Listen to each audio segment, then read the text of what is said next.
finished my biome landscape. Now I'm going to add animals into it. I'm gonna get a second piece of paper, and on this piece of paper, I'm gonna draw 3 of the same animal that might be living in this biome.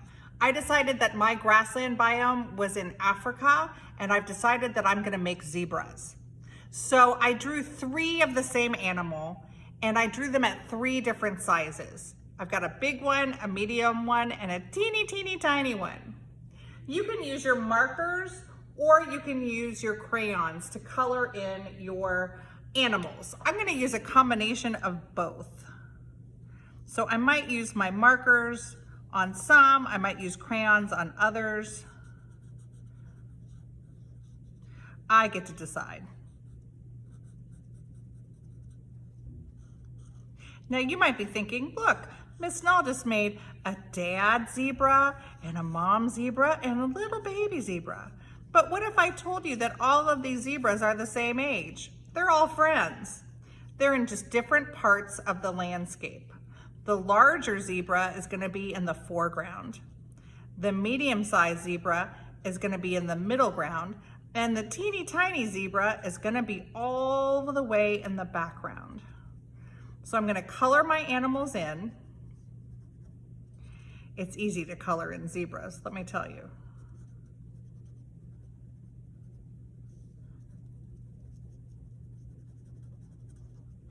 And then this guy, it'll only take a second.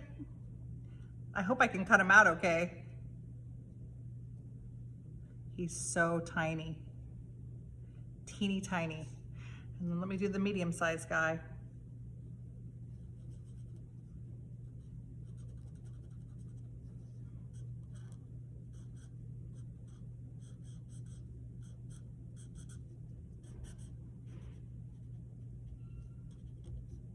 I'm gonna color in those hooves.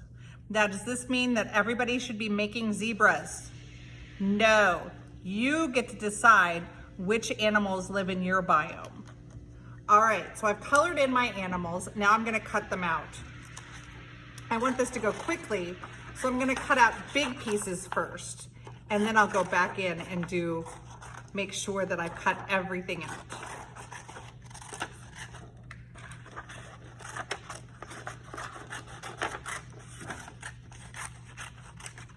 All right, now I need to go back in and cut these animals right up to the line of where I drew them. It's very important. Otherwise, the illusion that there is depth in your picture will not work. So you have to make sure that you cut exactly on the line. And if you notice, I'm moving my paper, I'm turning my paper, I'm not turning my scissors so much. This way, I know that I can cut complicated shapes. And this zebra is pretty complicated. But as long as I'm turning my paper and not my scissors, and I also cut away paper that's in my way, I can cut anything. It's okay if I cut off a little tiny part of my zebra, that's fine. Or if I accidentally cut a leg off, no big deal. I can just glue it where it needs to be when I glue it down onto my paper.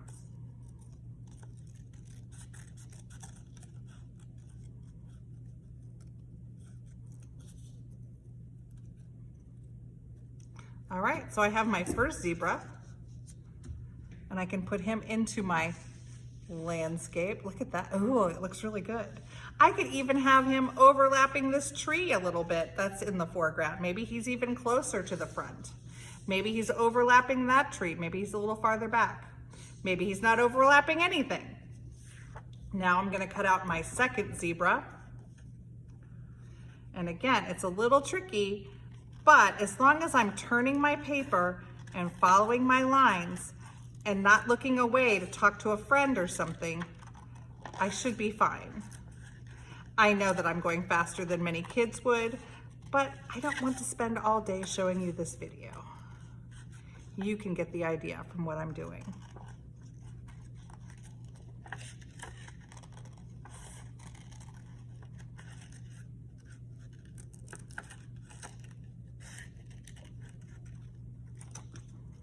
I still have more to cut. I've got all of this extra. Now, because this zebra is smaller than my first one, he's gonna go in the middle ground. Maybe he's gonna be right here. This is really turning out nicely already. And now I've got my little teeny tiny zebra. This one's gonna be hard to cut, but I'll just be careful and I'll just follow my rule. And if I cut off a little bit of him, it's not a big deal.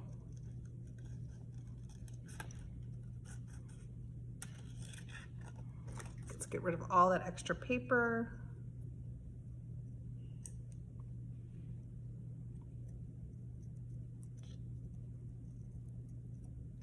Get rid of that. I know that the teeny ones are gonna be tough. And this guy is all the way back here. Now I can glue them down. I'm gonna start with the teeny tiny one. Just a dot of glue. You don't need much, just dot, not a lot.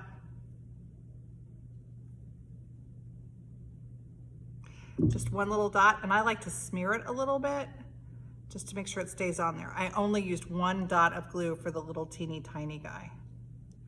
And I'm gonna glue him into the background. Medium-sized guy is gonna go into the middle ground because he's medium, and I'm just putting the tiniest dots of glue, and I'm even gonna smear these dots of glue, and I'm gonna place her, maybe she'll go right there. And then this bigger one that's in the foreground, I'm gonna do more dots because it's larger, but dot, not a lot. I'm not even pressing on my glue to make the glue come out. It's just kind of pouring out a little bit. And that's plenty of glue. And I'm gonna smear it just a little bit. If I get glue on my fingers, I don't need to wash my hands. I just rub it until it comes off.